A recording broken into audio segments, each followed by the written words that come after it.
विद्यार्थियों, हम लोग आज कक्षा 10 का रसायन विज्ञान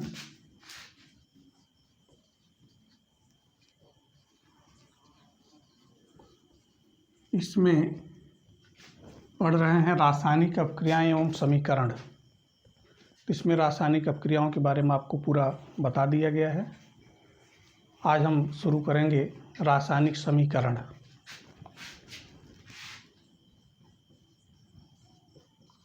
रासायनिक समीकरण। रासायनिक समीकरण क्या होता है? कोई भी अपक्रिया होती है तो अपक्रिया को आप लोग जिस रूप में पढ़ते हो, जैसे भी कह दें कि हाइड्रोक्लोरिक अम्ल सोडियम हाइड्रॉक्साइड से क्रिया करके नमक और जल बनाता है, ये क्या हो गया? रासायनिक अपक्रिया हो गया। क्यों? क्योंकि रासायनिक अपक्रिया में आप पढ़े हैं कि जब एक या एक से अधिक पदार्थ मिल करके एक या एक से अधिक नया पदार्थ बनाता है तो इस क्रिया को हम कहते हैं रासायनिक अपक्रिया। इन्हीं रासायनिक अपक्रियाओं को ऐसे लिखने में तो पूरा एक सेंटेंस हो जाएगा, तो इसको हम क्या करते हैं कि रासायनिक समीकरण के रूप में लिखते हैं। तो समीकरण में लिखने के लिए क्या करते हैं, तो पहले हम देखते हैं कि समीकरण कहते किसको हैं। रासायनिक समीकरण का मतलब होता है कि जब किसी रासायनिक अपक्रिया को हम उसके प्रतीकों, उसमें जो अभिकारक भाग ले रहे हैं, जो उत्पाद बन रहा है, उनको अगर हम प्रतीकों के रूप में व्यक्त करें, प्रतीकों के रूप में लिखें, तो जो समीकरण प्राप्त होती है उसी समीकरण को हम कहते हैं रासायनिक समीकरण। तो हम कह सकते हैं कि रासायनिक अपक्रियाओं का प्रतीकात्मक निरूपण ही रासायनिक समीकरण कहलाता है। रासायनिक अपक्रियाओं का प्रतीकात्मक निरूपण ही रासायनिक समीकरण कहलाता है। या हम कह सकते हैं कि ऐसी समीकरण जिसमें किसी रासायनिक अपक्रिया में भाग लेने वाले पदार्थों यानी अभिकारकों और बनने वाले उत्पादों को हम उनके प्रतीकों या अणुसूत्रों के रूप में लिखते हैं, तो प्राप्त समीकरण रासायनिक समीकरण कहलाती है। इसका मतलब ये हुआ कि किसी भी रासायनिक अपक्रिया में हम जो उत्पाद हैं और जो अभिकारक हैं उनको अगर उनके सूत्र के रूप में लिख दें, अणुसूत्र के रूप में लिख दें, तब जो समीकरण प्राप्त होगी उसी को हम कहेंगे रासायनिक समीकरण। तो प्रतीक, प्रतीकात्मक माने प्रतीक। प्रतीक क्या होता है? अणुसूत्र क्या होता है? प्रतीक का मतलब है कि विभिन्न प्रकार के जो तत्व हैं उनको हम कुछ संकेतों से प्रदर्शित करते हैं, उन्हीं संकेतों को कहा जाता है प्रतीक। जैसे आप जानते हैं हाइड्रोजन का प्रतीक क्या है? H। नाइट्रोजन का प्रतीक क्या है? N। क्लोरीन का प्रतीक क्या है? Cl। ऑक्सीजन का प्रतीक क्या है? O। तो ये सब जो लिखा जाता है ये सब प्रतीक हैं, और इन्हीं प्रतीकों से मिल करके बनता है अणुसूत्र। इन्हीं प्रतीकों से मिल क्या बनता है? अणुसूत्र। आप कक्षा 9 में पढ़े हैं। अणुसूत्र का मतलब होता है कि प्रतीकों का वह समूह जो किसी यौगिक के एक अणु को प्रदर्शित करता है। प्रतीकों का वह समूह जो किसी यौगिक के एक अणु को प्रदर्शित करता है उसको हम क्या कहते हैं? अणुसूत्र कहते हैं। जैसे अभी हम यहाँ ले लें H2SO4, ये क्या है? ये देखिए प्रतीकों का समूह है। इसमें क्या है? हाइड्रोजन है, सल्फर है, ऑक्सीजन है। तो ये हाइड्रोजन का प्रतीक हुआ, ये सल्फर का प्रतीक हुआ, ये ऑक्सीजन का प्रतीक हुआ। इन्हीं का जो समूह बना, यह समूह क्या कहलाएगा? अणुसूत्र कहलाएगा। तमाम है, जैसे अमोनियम क्लोराइड हम ले लें, देखिए NH4Cl, ठीक है। हाइड्रोक्लोरिक अम्ल ले लें, यूरिया ले लें, NH2CO, NH2। ये तमाम इस तरह से जो यौगिक हैं उनको हम क्या करते हैं? अणुसूत्र के रूप में लिखते हैं। तो अणुसूत्र क्या हुआ? प्रतीकों का वह समूह जो किसी यौगिक के एक अणु को प्रदर्शित करता है, उसको हम क्या कहते हैं? उसको हम कहते हैं अणुसूत्र। अणुसूत्र आप मूलानुपाती सूत्र, अणुसूत्र, संरचना सूत्र, प्रतीक, ये सब आप कक्षा 9 में पढ़ चुके हैं। इसके बाद आते हैं हम देखते हैं कि रासायनिक समीकरण को लिखा कैसे जाता है। ठीक है, तो किसी भी अपक्रिया के रासायनिक समीकरण को लिखने के लिए कुछ बातें जानना आवश्यक हैं। जब तक आप उनको नहीं जानते रहेंगे तब तक आप उनको नहीं लिख पाएंगे। तो उनमें क्या है, पहला है उसमें हम अभिकारक और उत्पाद का अणुसूत्र जानते रहें। पहली बात क्या जाने, अभिकारक क्या है, मतलब अपक्रिया में अभिकारक कौन कौन से हैं। ठीक, दूसरी बात क्या जानना है कि अपक्रिया में उत्पाद क्या बन रहा है, उत्पाद कौन कौन से बन रहे हैं। तीसरी बात जो जानना है, अभिकारक और उत्पाद के अणुसूत्र को आपको जानना है। क्या, अणुसूत्र। और अगर जानना है जैसे इसमें कोई भौतिक कारक है, मतलब अपक्रिया को गर्म करना पड़ रहा है, या हो सकता है उसमें कोई उत्प्रेरक लग रहा हो, दाब लगाना पड़ रहा हो। ठीक, तीन सारी चीज़ों की जानकारी अगर आपके पास है किसी अपक्रिया के बारे में, तब आप अपक्रिया की समीकरण को लिख सकते हैं। ठीक है, अब अपक्रिया के समीकरण को लिखा कैसे जाता है। अपक्रिया की समीकरण को लिखने के लिए कुछ नियम हैं। ठीक है, तो इसको हम कहते हैं समीकरण लिखने के नियम। क्या नियम है, पहला नियम है कि हम बाईं तरफ, अभिकारक को हम कहाँ लिखते हैं, बाईं तरफ लिखते हैं, पहला नियम। दूसरा नियम है उत्पाद को हम दाहिनी तरफ लिखते हैं, मतलब अभिकारक इधर होगा और उत्पाद इधर लिखा जाएगा। इसके बाद क्या होता है, अभिकारक अगर एक से अधिक है तो उन अभिकारकों के बीच में हम धन का चिन्ह लगा देते हैं। ठीक, अगर उत्पाद एक से अधिक बन रहा है तो उसमें हम क्या करेंगे, उनके भी अणुओं के बीच में हम क्या करेंगे, प्लस का चिन्ह लगा देंगे।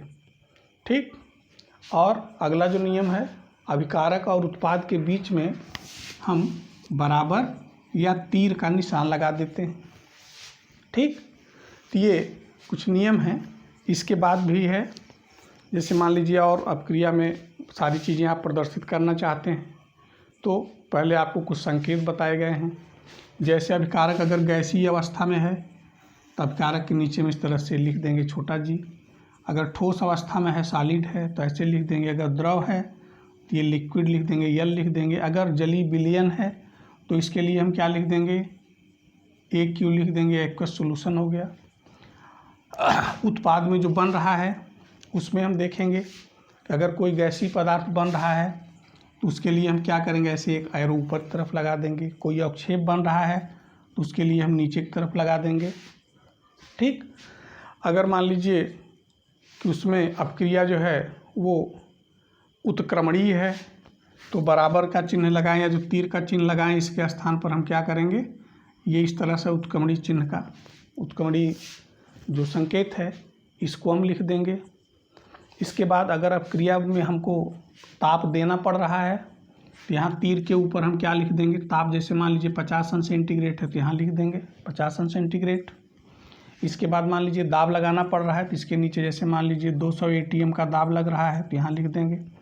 अपक्रिया में कोई उत्प्रेरक अगर भाग ले रहा है, जैसे मान लीजिए निकिल उत्प्रेरक है तो यहाँ लिख देंगे। अगर मान लीजिए कोई उत्प्रेरक वर्धक लग रहा है, अगर मान लीजिए कोई उत्प्रेरक वर्धक है जो उत्प्रेरक की क्रियाशीलता को बढ़ाता है तो उसके लिए हम ऐसे तीर लगा कर, ऐसे अब्लिक का चिन्ह लगा करके, हम जैसे मान लेते हैं मॉलिब्डेनम है तो इसको इस तरह से, ये सारे नियम हैं। क्या नियम हैं, रासायनिक समीकरण लिखने का नियम क्या है, पहले हम अभिकारक, उत्पाद, इनके बारे में जानें, इनके अणुसूत्र को जानें। समीकरण को लिखने के लिए अभिकारक को हम कहाँ लिखेंगे, बाईं तरफ, उत्पाद को कहाँ लिखेंगे, दाहिनी तरफ। अभिकारक अगर एक से अधिक है तो उसके बीच में प्लस का निशान, अगर उत्पाद एक से अधिक है तो उसके बीच में भी प्लस का चिन्ह लगाएंगे। अभिकारक और उत्पाद के बीच में बराबर या तीर का निशान लगाएंगे। अगर अपक्रिया उत्क्रमणीय है तो इस तरह से हाफ एरो दोनों तरफ लगाएंगे। अपक्रिया में अगर कोई उत्प्रेरक भाग ले रहा है तो तीर के ऊपर, उत्प्रेरक वर्धक है तो भी तीर के ऊपर, अब क्रिया में अगर ताप देना पड़ रहा है जितना अंश सेंटीग्रेड, तो यहाँ अगर दाब देना पड़ रहा है, दाब लगाना पड़ रहा है, तो उसको यहाँ पे नीचे लिख देंगे। अगर अभिकारक गैसीय अवस्था में है तो उसके लिए G, ठोस अवस्था में है तो S, द्रव अवस्था में है तो L, अगर जलीय विलयन है तो एक्वस सॉल्यूशन माने AQ लिख देंगे। अगर उत्पाद गैसीय अवस्था में प्राप्त हो रहा है तो इसको हम क्या करेंगे, ऐसे तीर लगा देंगे। अवक्षेप है तो नीचे की तरफ तीर, और बाकी अगर वो गैसीय अवस्था में है तो तीर से भी काम चल जाएगा। जी भी आप लिख सकते हैं। ठोस अवस्था में तो यस लिख सकते, जो अभिकारक में लिखेंगे उसको आप उत्पाद में भी संकेत लिखते हैं। तो इस प्रकार से इतना सब कुछ लिख देने पर एक रासायनिक समीकरण आपको प्राप्त हो जाती है। ठीक, अब इसके बाद अगर ऊष्माक्षेपी या ऊष्माशोषी अपक्रिया जैसे वर्गीकरण बताया गया आपको है, तो हम क्या करते हैं, उत्पाद के आगे प्लस या माइनस, अगर अपक्रिया में ऊष्मा निकल रही है तो यहाँ प्लस ऊष्मा जितना निकल रहा है लिख देंगे, अपक्रिया का अगर पता है।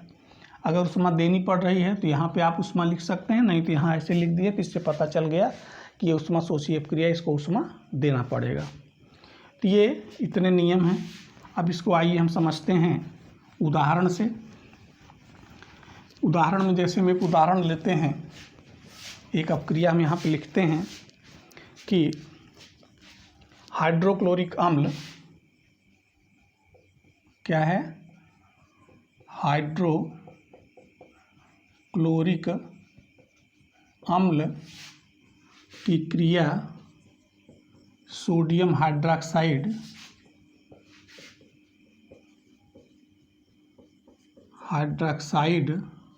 से कराने पर नमक तथा जल बनता है।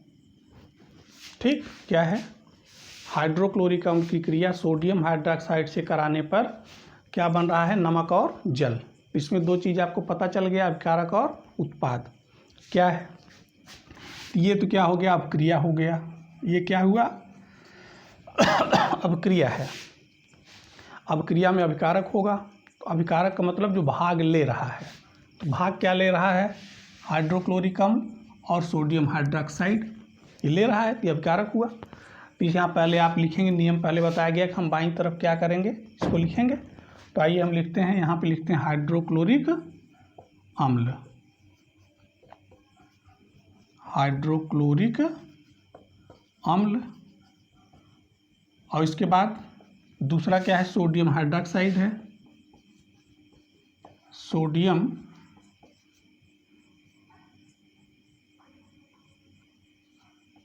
हाइड्रॉक्साइड।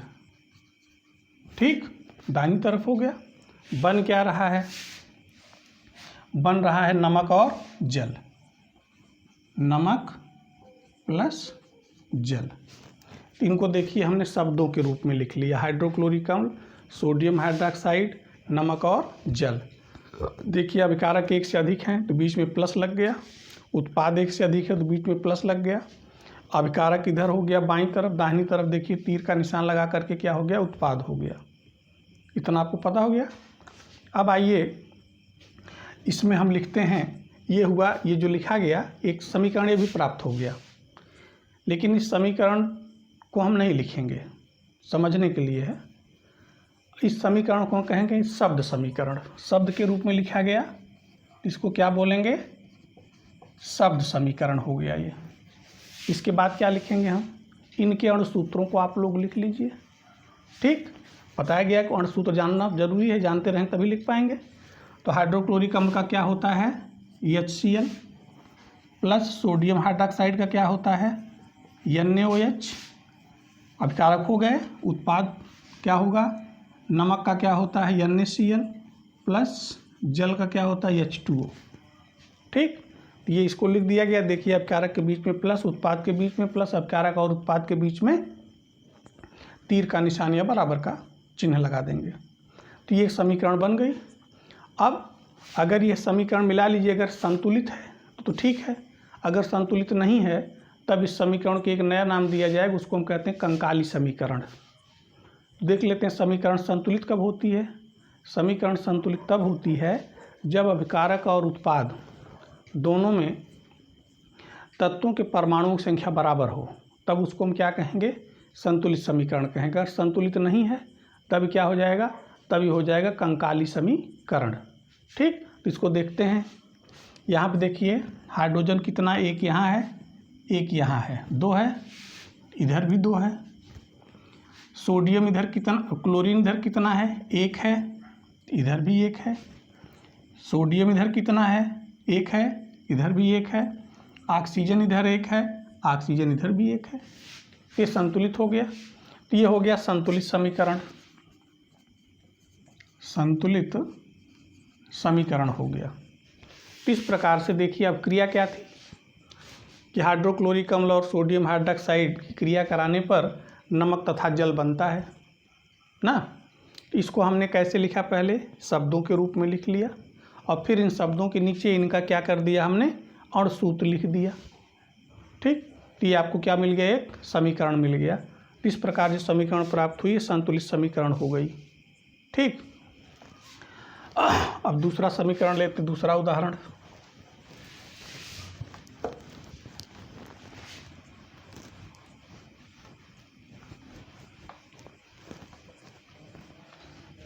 दूसरा उदाहरण हम लेते हैं मैग्नीज डाइऑक्साइड। मैग्नीज डाइऑक्साइड की क्रिया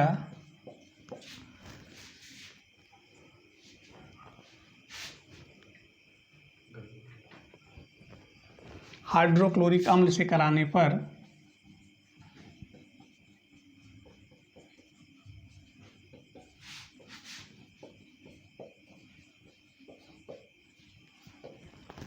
मैग्नीज क्लोराइड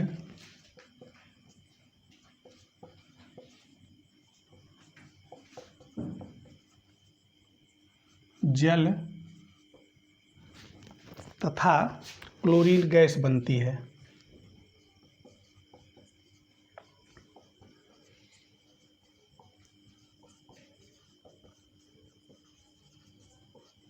ठीक, ये हो गया अब क्रिया। अब क्रिया क्या हुई, इसमें आप देखिए मैग्नीज डाइऑक्साइड की क्रिया हाइड्रोक्लोरिक अम्ल से कराने पर क्या बन रहा है, मैग्नीज क्लोराइड और क्लोरीन गैस तथा जल बन रहा है। ये चीज़ें बन रही, तो इसमें अभिकारक क्या हो जाएगा, अभिकारक हो जाएगा मैग्नीज डाइऑक्साइड और हाइड्रोक्लोरिक अम्ल हो जाएगा अभिकारक। तो अभिकारक को कहाँ लिखेंगे हम, बाईं तरफ। तो आप लिखिए यहाँ पे मैग्नीज डाइऑक्साइड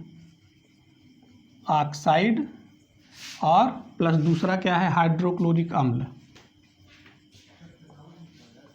हाइड्रोक्लोरिक अम्ल बन क्या रहा है, मैग्नीज क्लोराइड, मैग्नीज क्लोराइड जल और क्लोरीन गैस।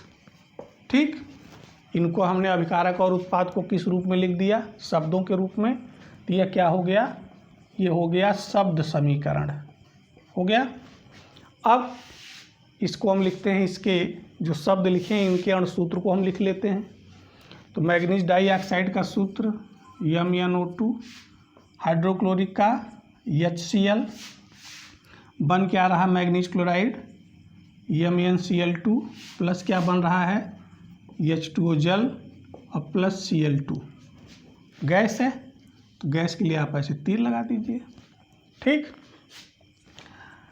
तो अब इनके लिए क्या करना है, अब इसके लिए हम करेंगे, देख लीजिए ये जो समीकरण है क्या संतुलित है। देखिए यहाँ क्लोरीन कितना है, 1, यहाँ कितना है 2, यहाँ 2, वहाँ 4 क्लोरीन है। इसका मतलब समीकरण संतुलित नहीं है। तो ये क्या, कौन सी समीकरण हो जाएगी, ये हो जाएगी कंकाली समीकरण। कंकाली समीकरण। अब समीकरण को संतुलित करना आप कक्षा 9 में पढ़े हैं। अब इसको आइए संतुलित कर लेते हैं। अब देखिए संतुलित करते समय हम पहले क्या संतुलित करते हैं, अगर ऑक्सीजन है तो ऑक्सीजन को कर लेते हैं। तो ऑक्सीजन देखिए इधर 2 है तो इधर केवल 1 है, इसका मतलब इधर अभी 1 कम है। एक कम है, इसके लिए हमको क्या करना पड़ेगा, अगर हम इसमें 2 का गुणा कर दें, ठीक, तो 2 ऑक्सीजन उधर 2 इधर, संतुलित हो गया। मैग्नीज एक इधर है एक इधर है, संतुलित है। हाइड्रोजन इधर 1 है, इधर कितना हो गया 4। तो अगर इसमें हम 4 का गुणा कर दें, ठीक, तो क्या हो जाएगा MnO2 plus 4HCl equal to MnCl2 plus 2H2O plus Cl2। देखिए क्लोरीन भी इधर 4 हो गया, हाइड्रोजन भी 4 हो गया, हाइड्रोजन यहाँ 4, क्लोरीन 2 यहाँ 2 यहाँ 4, मैग्नीज 1 यहाँ 1 यहाँ, ऑक्सीजन 2 यहाँ 2 यहाँ, सब बराबर हो गया। जब सब बराबर हो गया तो समीकरण कौन सी हो गई, संतुलित समीकरण हो गई, ठीक, ये हो गया। इस तरह से आप बहुत सारे समीकरण इसमें लिख सकते हैं। जैसे एक दूसरा समीकरण हम आपको लिख के बता दे रहे, हो गया। इसमें देखिए आप इस समीकरण से भी आप बता सकते हो, ये समीकरण लिखा हुआ है तो आप क्रिया के बारे में बता सकते हैं। क्या कि मैग्नीज डाइऑक्साइड हाइड्रोक्लोरिक अम्ल से क्रिया करके मैग्नीज क्लोराइड जल तथा क्लोरीन गैस बनाती है, ठीक, यही चीज़ देखिए यहाँ ऊपर लिखा हुआ है। इस अभिक्रिया को जब इस तरह से हम प्रतीकों और अणुसूत्रों के रूप में लिख देते हैं तो ये जो समीकरण प्राप्त होती है, यही समीकरण कहलाती है रासायनिक समीकरण, ठीक। दूसरा समीकरण एक ले लेते हैं। अब अभिक्रिया नहीं लिख रहे हैं, सीधा समीकरण पे आते हैं, पढ़ दे रहे हैं उसको। देखिए अगला जो है, एक उदाहरण जैसे हम ले लेते हैं कि बैरियम क्लोराइड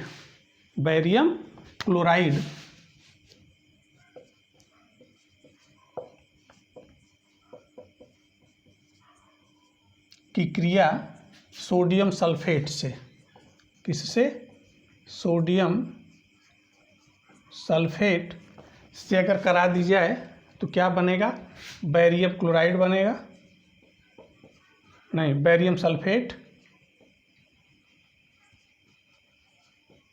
और बन जाएगा आपका सोडियम क्लोराइड,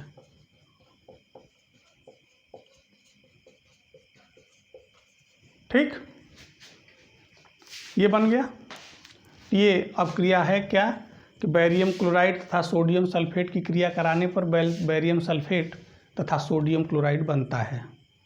इसको क्या करेंगे, यहाँ पर लिखा गया कि कौन सा समीकरण हो गया, ये हो गया शब्द समीकरण, ठीक। अब इसी चीज़ को अगर हम क्या करें कि इसके अणुसूत्रों को लिख दें, तो बैरियम क्लोराइड का क्या होता है, BaCl2, सोडियम सल्फेट का Na2SO4 इक्वल क्या हो गया, barium sulphate BaSO4 plus sodium chloride NaCl2, ठीक। अब आप देखिए क्या है, संतुलित है, देखिए संतुलित है ये। देखिए यहाँ सोडियम कितना 1, यहाँ कितना है, यहाँ 2 है, यहाँ कितना है 1, तो संतुलित नहीं है। इसको संतुलित करने के लिए अब हम करेंगे क्या, इसके नीचे हम लिख देंगे संतुलित समीकरण। तो संतुलित समीकरण लिखने के लिए क्या करना पड़ेगा, बैरियम 1 है, सल्फर 1 है, सल्फर भी 1 है, ऑक्सीजन 4 है, ऑक्सीजन भी 4 है, सोडियम यहाँ पे 2 है और क्लोरीन 2 है, तो क्लोरीन तो यहाँ पे 2 हो गया, लेकिन सोडियम कितना यहाँ पे 1 ही है, सोडियम ये यहाँ 2 है, यहाँ कितना है 1 ही है। तो अगर हम क्या कर दें इसी में, अच्छा ठीक है, NaCl नमक है, सोडियम क्लोराइड, ठीक। तो यहाँ क्या हो जाएगा, यहाँ हम अगर 2 का गुणा कर दें, ठीक, तो क्या हो गया, क्लोरीन 2 हो गया, क्लोरीन यहाँ भी 2 हो गया, सोडियम यहाँ 2, यहाँ पर भी 2, ठीक। ये अभी क्या था, ये था कंकाली समीकरण, संतुलित है नहीं, तो क्या हुआ कंकाली समीकरण। इसको हम संतुलित समीकरण में कैसे लिखेंगे, तत्वों को बराबर कर दीजिए, संतुलित समीकरण तो क्या हो जाएगा, BaCl2 plus Na2SO4 equal to BaSO4 plus 2NaCl, ठीक। तो अब इसको देख करके आप अपक्रिया बता सकते हो क्या, कि बैरियम क्लोराइड और सोडियम सल्फेट क्रिया करके क्या बनाते हैं, बैरियम सल्फेट तथा सोडियम क्लोराइड बनाते हैं। ठीक, तो इस तरह से बैरियम सल्फेट क्या है, अवक्षेप है, तो आप इसको ऐसे लिख सकते हो। ठीक, अगर ताप लगाना है कोई जैसे है तो यहाँ लिख देंगे, उत्प्रेरक यहाँ लिख देंगे, बताया गया पहले। तो इस प्रकार से हम क्या करते हैं, सारी अपक्रियाओं की समीकरण बना करके इस तरह से हम लिख सकते हैं। ठीक, इस प्रकार ये पाठ खत्म हो गया। अब इस पर एक दिन जो प्रश्नोत्तर है, प्रश्नावली, उसको आप करिएगा। इसमें से कुछ प्रश्नावली में जो और भी प्रश्न हैं उनको हम एक दिन हल करेंगे। ठीक।